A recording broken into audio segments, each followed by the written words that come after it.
Hallo, agus fáilte go trí seasca den program ag BBC Alba a bhí a taispeanach na buannachdan ingantach ag crea sùil spórs na Malin Alba.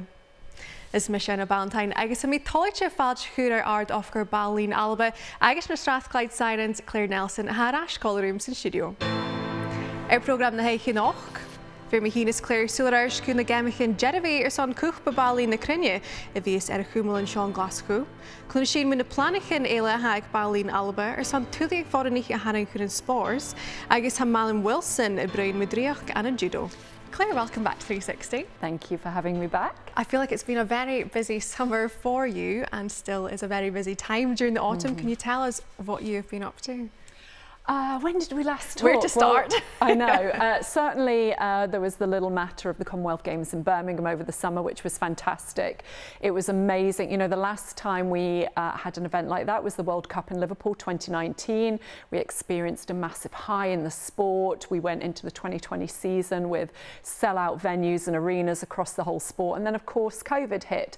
So for us to return to big venues and a world event like that and to have it on, you know, essentially home soil was brilliant. So it was beautiful to spend kind of 10 days immersed in netball and to watch the best of the best. Now we're at the start of a new season and the first time again in 3 years that we're actually looking at having a full normal season domestically for our members, but also building into an international campaign where we hope to qualify for and compete at the World Cup next year. And we've got a new siren season, so it's full steam ahead. There's so much happening. We'll come to all of that soon, but let's just go back to Commonwealth Games. What did you take and what did you learn from your time there? I think for me, netball was absolutely the winner. So, you know, I'll talk about my team and where we are as, you know, the Scottish Thistles competing on the world stage. But for me, you know, having seen the impact that COVID had on our sport, and particularly being an indoor team sport, to fill that arena day in, day out with 10,000 people, I think 160,000 tickets were sold, and to see the spectacle that was put on, you know, Games, Birmingham, bravo, you did it well, like you created a party, and to have just the lights down, the music going, DJs playing, and all those women and girls in one place celebrating netball, it was exceptional, and for me it was the best netball experience I've ever been a part of. For us, Scotland, it was great to finally get our team out on the court. There was a young team, there was many returning from injury, so it was challenging. When we were good, we were world-class good and went toe-to-toe with the best. But what we realised is we need to expose our team and our athletes to high-pressure environments, and you only learn that by being in it.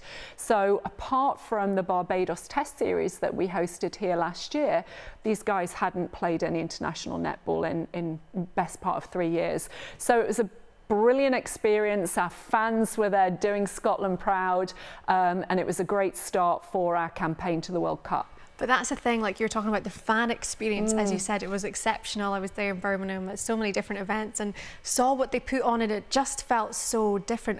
Is that something that you want to see and take away for the Super 100%. League, for the international games? How do you do that? This is how we drive sport forward, and actually I probably spend 90% of my time talking about this. I'm just back from the Leaders Conference in London, where you've got you know, all the leaders of the biggest sports brands and businesses globally. Julie Ehrman from Angel City was there, and everyone's talking about the same thing. It's about a fan experience. And, you know, we want to protect the sport, we want to protect the pathways that lead in and out of sport, but actually, in order to grow, reach new audiences, and more importantly, be relevant to younger audiences moving forward, we have to look at the experience. And that's everything from what happens digitally, off the court, off the pitch. The whole experience is what is going to engage and inspire new audiences. And, you know, netball has a really unique opportunity being an indoor sport, being an arena sport, and also being predominantly attractive to women and girls at the moment and young people, to really innovate and lead the way on what that experience looks like. It's incredible. There's so much to take away from that and to do, and I know you've got an opportunity coming up soon. with the European qualifiers for the World Cup coming to Glasgow. Can you tell us a bit about that? Yeah, so this is, everyone's feeling really excited but nervous. We're delighted that we get to host yet again the European World Cup qualifiers. We've got 6 teams competing over 5 days and only 2 teams go forward to the World Cup in Cape Town in South Africa next summer. And there's, you know, 3 or 4 teams that could really qualify for it. So it's huge pressure. We have to qualify. I'm hopeful that we will, but it's not going to be easy. But when you are hosting these things, that home crowd advantage is something that we will not take take for granted. So for us, it's really going to be about getting that Thistles Army, that Scotland crowd to get behind our girls and be that 8th player. As CEO of Netball Scotland, you must be delighted to have this tournament coming here. Yeah, to Glasgow. You know, it really shows confidence in us as a host nation. What we do well is host netball events, and we've been doing that for a really long time. Not only are we exceptionally professional with the experience that we offer, because, you know, this is a credible competition. It's a serious competition. So for Europe Netball to offer this to us shows their faith in us. But we also have an amazing venue. We have great crowds. We have fantastic volunteers that support, and we put on a great production. Delighted to say that every single game is going to be streamed, so our global audience can also support us and those fans that can't travel to be there. So, you know, we really up our game, and we're proud that we keep earning hosting rights of major events. Well, it's 5 days that the tournament takes place over. It will be intense. How do you get those crowds coming each day? I know you've got a lot of schools involved too, don't you? Yeah, so I mean, the timings, we begin on Wednesday, so we're really looking to our schools and clubs to come for those first few days to get behind not only our team, but also the visiting nations. We need to make sure that there's a crowd for everybody, and that although we want the advantage, we want to make sure that all those players and all those teams have a really positive experience playing here in Scotland. But the weekend's going to be our big one. That's when everyone's coming out. We've still got some tickets available, but we're really looking at almost sell out and having full crowds at the arena. And we know how important streaming is for people to be able to watch. Yeah. I mean, for you, that must be a really important thing. Yeah, it's huge, and do you know what? We're charging for it for the first time ever, and you know, that might seem a really simple thing, but for us to value our sport and try to monetize that experience, and to say, look, you're going to get to watch 15 games of netball for under a tenner here, but you know, we want you to invest in it. It shows and evidences how we're moving forward in our product, how we're valuing it, and how we're trying to push audiences to really, our fans, put your money where your mouth is, and show the appetite for our sport, show that you're willing to invest, and get behind our teams. That's the thing, because people want to watch, people will be there. We will come back to this very shortly, because we've got so much more to talk about. Well, ha Ballin is sheer fast and shaw an Alba, agus can I'm díreach ag éire farpa seoch, or ha Ballin Alba cúteach son clasicin coiseachd de harag sin do Bhuannachdan. Hel sin ar skipa coiseach Ballin an Dùn-Èideann son barach einamach migéin.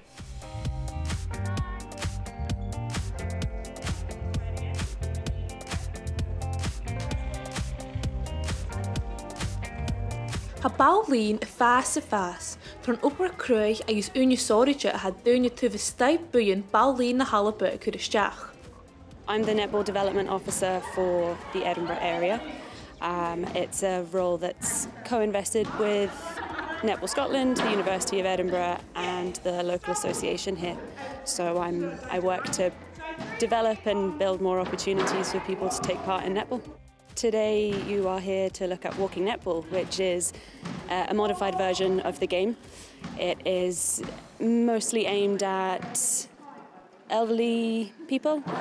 As you can see, we've got our lovely ladies here playing today, and it's pretty much the same rules of netball, but just lower impact, less speed, and making it more accessible and inclusive for everyone. Have we Ball-Lìn coiseachd as earnest na Dùn-Èideann a Cupa Cruinne fiag na dúcha go holloch, gus Bheir horse in a project and show.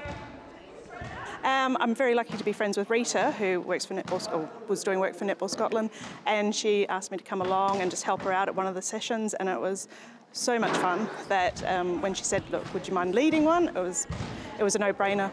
It was too much fun to say no to. As you can tell by my accent, I'm Australian, so I've been playing netball since I was 4. So we start a lot younger in Australia, but we have a lot more space. And so yeah, I grew up playing netball.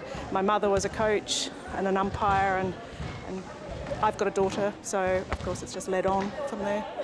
I started when we moved here. I started as a player, and then of course my daughter was growing up, and there's not enough coaches and people who want to take on coaching, and netball's quite a new sport really in the grand scheme of things. And so if I wanted her to play the game that I loved, I had to get involved, and so I started with Olivia first, and then you get involved, and it's a great community to keep. Like, you can expand and try different things, and your roles can change over time. Ha Ball-Lìn Geamaichean corm a horst de bhuannachd bheith an bheach go na lainn acha a cluiche sport Jean go críoch, corm eile a bhí Cupa Ball-Lìn is cadid an Àrd-Oifigear. It's brilliant because you get to a point, like I know when my mum was playing, she got to a point where it was like, well, I'm now too old. I'm sort of been put on the heap. Whereas this is brilliant. These are women who either haven't played netball or are at the end of their competitive game that still want to do something and be active and a part of something. I played netball before. I played in primary school and then a little bit in high school and a little bit at college. Normal netball's quite a fast sport, so I hadn't really considered that I'd be able to do something that's a bit slower, a slower version of it. Oh, I love it. I'm visually impaired and I'm going to lose my sight, so I wanted to do physical exercise before I lost my sight completely. So the girls here have been absolutely tremendous, helping me with shouting my name when I need to catch the ball. Lots of camaraderie, lots of friendship. It's just great fun. I think it's great, especially with the older women, especially if they're lonely. It gives them a sense of, almost a sense of home. Like, they come here, they get to have great banter with their friends, they're playing a sport, they're getting active, so their minds are constantly being used. Just the health benefits will be brilliant for these women. It's about keeping fit, but the social side too. Going out and doing something on my days off. A lot of us will have coffee afterwards and chat. We all know if we've had grandchildren, pictures put up on WhatsApp, so it's great fun. Yeah, just as I say, it's friendly and sociable. We often have a coffee afterwards. It's just given me a whole new bunch of friends. Ha Ball-Lìn Alba go mór san an urid buannachd sa gabhail sin isteach airson sport Geamaichean. Ma had their cluinnidh sport mar ha no nach Netball is a sport that you don't have to be good at. Like, when you compare it to a lot of other sports, oh, I won't play that because everyone's really good. These women learn something new every week. We start with basics all the time. Every time there's a new person come in, we start with the basics, and we're not, as I remind them, we're not trialling for the thistles or the sirens. So we make mistakes, and we move on, and we enjoy it, and it's just an easy sport to pick up because there's no pressure, and people can just have fun, and that's the main thing. Just come along and give it a try. If you can catch a ball, you can play netball. Come along, you'll be very welcome. It's great fun, and you don't need to know what you're doing. You just come along and enjoy it. Si Joe Almahaun if you na farst Ball-Lìn Alba. Àite the court son Àrd-Oifigear Ball-Lìn to gach oishes cumas a horst in sas and spores. This is one of our longest standing walking netball sessions in the Edinburgh area. We've got 2 others that run regularly, and there's a few more in the pipeline as well. I think netball is one of the fastest growing sports in not just the UK but worldwide as well, and Netball Scotland is hugely ambitious. We want to be the #1 sport for women and girls in Scotland, and for that reach and profile to grow. It's a very exciting, dynamic sport, and the ladies here with the walking netball today just show that you don't have to be a certain age or a certain physical ability to participate. It is very much a sport for all. So yeah, it's just building on the growth that we've experienced over the last couple of years, and following the Commonwealth Games this summer, we're starting to see the trickle effect of that as well, and there's been a bit of a boom. So yeah, we're getting lots of inquiries and more opportunities for women and girls of all ages to play the sport. Claire, you must be so proud watching that feature. Oh, I love it. I'm so lucky to work in sport. I'm so lucky to work in my sport. And you know, as much as I spend so much time on investment, visibility, professionalisation, commercialisation, I do that because it enables and empowers this stuff. And, you know, when we hear from young people or teenagers where the sport has made a difference, or you see things like this, and you just know that, you know, our sport and the opportunities we're offering, they're creating friendships. You know, walking netball is so important at the moment because if you think about, again, I hate talking about the pandemic, but actually women and girls were disproportionately impacted and older people were. So there's so much around social isolation, there's so much around loneliness, and just offering these opportunities, it's more than just playing the sport. Netball is just the catalyst, the thing that brings everyone together. For these women, it's a bit of fun, it's escape, it's friendship, it's tea and cake and a gossip afterwards. And I love that we can provide a platform through our sport for women like this, and hopefully we can just see the programme go from strength to strength. There is actually so much talk about it, but I was going to ask, for you, you're at the helm of Netball Scotland, there's so much going on, but when you watch a feature like that and you see people talk about it with so much passion, yeah, how does that make you feel? Is this you trying to get me to say I nearly cried listening to, is it Margaret? I do, I get really emotional because that's why I do it. That is why I do. I'm here in my sport to try and change and improve a system. And I know that sport is one of the most powerful vehicles for driving social change and impact. And for me, I want to see women and girls have more access to opportunity. I want them to feel more confident in themselves. I want the talk of body image and self-esteem to be more positive, and sport can do that. And so when I see people connected and feeling empowered, and, you know, Margaret is losing her sight, but once this is the thing that is going to, until she does, make her feel happy, and she's going to throw everything into that. That is why we do what we do. And it's what completely, when you have a really difficult day or it's a tough week, what keeps you motivated and inspired to keep doing what we do. And you can see just from that feature that for them it's more than the sport too. It's being able to go out for a coffee afterwards. It's so special. We've been doing a lot of work on our strategy, what the next kind of 4 or 5 years looks like, and building to a 10-year plan. And one of the things that we keep coming back from, and again, you know, this was so driven by the pandemic, when you realise actually when, you know, the netball courts are closed and you can't play sport, but you've got all these people, this community, fans and members, actually we're more than just the game. People play sport because of how it makes them feel and what they're connected to and what they're a part of. So for us, this idea of netball for life is something we're really trying to build, that we've got opportunities to play and participate for all genders, at all age and stage, wherever you are, for all communities, or you can just be a part of it as a fan or part of our audience. But we really want to shift the dial on what our sport is and what it means to people, and stories like this really show us why we're important. You can see just there that it is for life, that people do love it for life. Absolutely. What other initiatives, I know you've got so much going on, but what other initiatives like this do you have kind of through Netball Scotland for all different ages? Well, for us, driving an inclusive approach is absolutely fundamental to our strategy. And what we're trying to do, as I said, is not only offer more diverse opportunities for women and girls, because we are unapologetic in our drive for being a female-centred sport. So we've got everything from young people, we've got kind of under fives and learning the fundamentals. We go into schools and we do programs where we talk about health and well-being, body image, drugs, alcohol.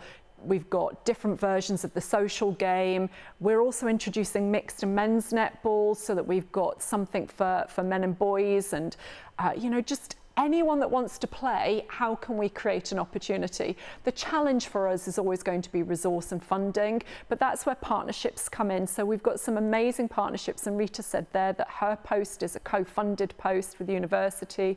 Just announced this week a partnership with Young Scot, which allows us to reach, you know, I think they've got over 60,000 young people connected to them. So how are we working with different people that allows us to connect to our communities better, to offer more opportunities, to get more people empowered and engaged and inspired by the sport. It's incredible, and there's something for everyone out there, which is so amazing to hear. Another thing that I know you've got coming up is the Sirens will be back in action in the Super League soon. Yeah. How excited are you about that? Love it. We had an overseas athlete arrive in the office today, which is exciting, a new signing for us. We have not yet announced, so watch this We'll space. see that on social media soon. Absolutely, follow our socials. Always love a Siren season. It's an especially exciting time to be part of women's sport at the moment, but also netball. You know, we're very public as a league and a sport, saying that we're looking to bring investment in to professionalise and grow the game. And this next season is going to be a critical one for us, really looking at how we build our audience, what the broadcasts and partnerships rights look like, what the product is. We've got big ambitions as a sport, and you know, we can really feel the momentum at the moment around how we're thinking about that product, that proposition, and how to reach more fans. The girls must be looking forward to getting back too. They love it, but it's exciting because, you know, we've got an international program that's running at the moment. The girls are going to go on a tour to South Africa. We've got qualifiers. We've got hopefully a World Cup that we can get to next year. We've got a Siren season. We've also really been developing our performance pathway. So we just had the Super Cup, which we streamed, and so there's so much more playing opportunities at an elite level to try and develop our talent pool and broaden it. And that is all thanks to Karen Atkinson and Tamsin Greenway, who I think, you know, I remember saying I'm so excited about bringing them on board and what they will do. And now we're seeing what they're doing to our pathway and to our performance program. So at every level, from the community and the recreational level to the elite, we're making huge progress. It's challenging, but it's really nice when you can start to see those ideas start to turn into a reality. It's so impressive, Claire, and I'm also very impressed at how you stay on top of all of this. Do I? You have a lot. I try. I have an amazing team who make me look good. Let's just say that. No, it's great. It's very inspiring, and it's so brilliant to hear about. We will be coming back to this shortly. Well, a séigi ban ua an an judo hocal ag Geamaichean na Cho an in Birmingham. Frein sinri Malin Wilson wint Dùn-Èideann an spores agus marahuri shachad opar laim sa ACL an uri. Gishi cúteach na bhaid cílacha gí hain agus an bailíoch an buannachdan ula púl bana hocal ag na Geamaichean.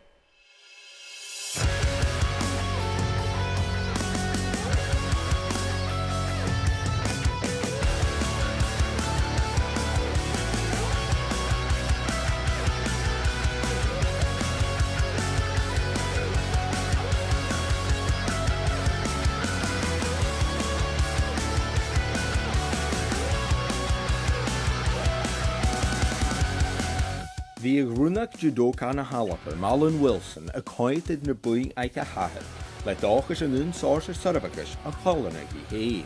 Anúirs go de Àrd-Oifigear Ball-Lìn gus an spárs, thuail Malin gus ruirt an úra a lorach, mas do Glaschu Spain son tuilleach training. My dad used to do judo, which I knew because I knew where his medals were under his bed from when he did like university competitions and that. So I knew that he'd done judo, and I don't think he knows this. And actually, I think I've only ever told it to one other person. I used to crawl under his bed, and he had a cardboard box that had, I don't even know if he'd remember this, but had medals from some judo competitions that he'd done. And I'd crawl under his bed, and I'd open it and look through them all, and then put them back and hide them again.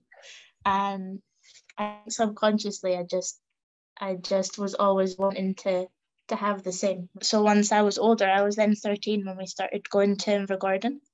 And from the very first day that I went, I just loved it. And I started even travelling through to Edinburgh for one training session each week on the Wednesday. So I'd leave Wednesday morning because there's only one bus in Liverpool in the morning. And then I'd get back the next day. And once I finished school, I decided I wanted to go to France, because I heard that in France they train really well in judo, which is what I did. I went to France for 7 months, and when I came back, I started training full-time at Edinburgh at Rathel, and I was there 8 years until moving to Madrid, where I now feel like I'm starting, like really starting Va Malin ide droch gorstach ag na ACL sy'n dafing yn nuddi, agus hwysyn y coramnaich gynochig ag na Geamaichean o Glaschu an y Cúnart. I competed 2 weeks before the Commonwealth Games, which was almost 7.5 months post operation, and I competed to see if I was able to compete. But up until then, we weren't sure. It was really quite hit or miss. As you said, ACL injury is quite quite difficult. I suppose I could say I didn't let myself think you're not going to the games. It was more of a, okay, well, since day one, we've done everything right. We've put in all the work. We've done the best in every possible part. If we make it, we make it. And if we don't, at least we've done everything to get there. But we did everything really, really well. And I say we because my recovery is my knee, but the rest wasn't just me.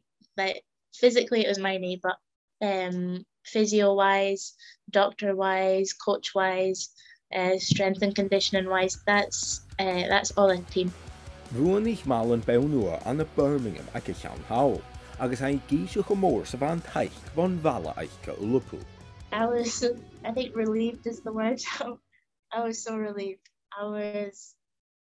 Afterwards came all the happiness and everything, but at first I was so relieved. I was like, oh, I've done it. Okay, good, I've done it.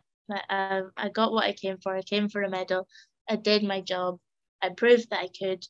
I competed terribly. My competition, all in all, was horrendous, but I did my job. I came back from injury and got the medal that I needed to get. And yeah, that was something. And then the other thing, knowing how much it means to Scotland, because the Commonwealth Games for Scotland is something that's really important. And so winning a medal makes you realise just how important, because you know it's important, but it makes you realise just how important. Liverpool woke up. my phone, I didn't manage to reply to everybody for the first 2 days. Usually after a competition, by the end of the competition until the next morning, I managed to send messages back to people, but 2 days, 2 days solid of replying, saying thanks, reading messages, 2 days solid. I couldn't get through all the support. I mean, it was unbelievable.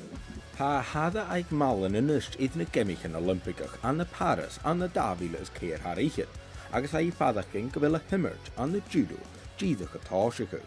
That is my goal. Before and after commies, that's like my headline goal is to make it to Paris 24. If you ask me further than that, my all-out plan would be to do another games afterwards and then see what happens. But my goal for now is to climb the world ranking list and qualify for Paris. I think I'm just starting. And I literally just said it to the girl that I'm sharing with here, and she was asking me the same, like, what's it like in Madrid? And I was like, I feel like I'm just starting. Like, I feel like I'm finally just starting to do judo. And she's like, I think you always feel like that if you're enjoying it. And I was like, yeah. So yeah, I feel like I'm finally, like I said earlier, I've got everything in my bag for all the years and everything that I've done up until now. I've got it all in my bag, and now I can finally start using it because my feet are now in the right place. Like, I now feel that my feet are grounded, my heart's in the right place in Madrid. Like, I know that I feel like I'm at home there, and I'm peaceful. So I'm like, okay, now we can start. What incredible commitment to judo from Malin there. Yeah, I love it. It's not often you see female athletes take such brave courageous decisions around, I'm just going to move to France, I'm going to move to Madrid. You know, she is absolutely and solely focused on being an athlete and performing as an athlete, and you can see it's paying off.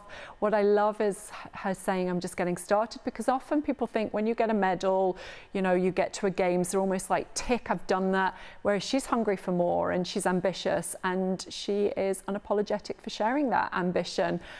Good for her. The way she was speaking and where her mindset seems to be at this moment in time, you feel like, yeah, actually, there's so much more to come from her. And I'm a new fan. I'm going to follow her journey and have full faith she's really going to get to the Olympics, but continue to medal. Exactly, and the perseverance coming back from an ACL injury too, a huge injury to go through in such a physical sport. Yeah. I always think about this with that, like ACL's a really common injury in netball, and you know, when you look at our players and how you stop start and the movement change, I always think mentally, how do you come back from that? Because I would be always thinking, am I going to hurt myself? When you watch that video and you see how their legs wrap around and it's so physical, the mental determination, resilience she must have, the trust in her own body, and as she said, the teams around her, like, this is all mindset.